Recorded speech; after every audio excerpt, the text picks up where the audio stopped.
এবছর ভেবেছিলাম রাখি পূর্ণিমা পালন করব না, তাই একটু শুয়েছিলাম দুপুরে, কিন্তু আমার সব ভাই বোনেরা একসাথে এসে রাখি পরিয়ে দিয়েছে। তো দেখো একে একে সবাই রাখি পরিয়ে দিচ্ছে এখানে। তারপর রাখির সাথে চকলেটও দিয়ে দিল আর সবাই চলেও গেল। আর এখানে আমার সাথে সাথে মাকেও রাখি পরিয়ে দিয়েছে। তো বাবা এখানে 20 টাকা দিয়ে বললো যা ওদের কিছু খাইয়ে নিয়ে আয়।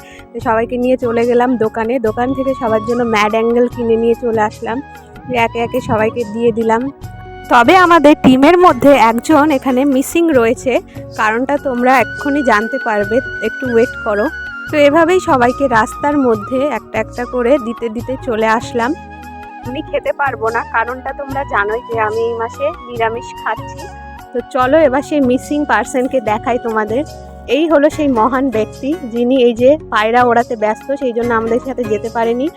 আর ওনার পায়রা দুটো ডিম পেড়েছে, তার মধ্যে একটা ছাও হয়ে গেছে। দেখো কি কিউট না দেখতে।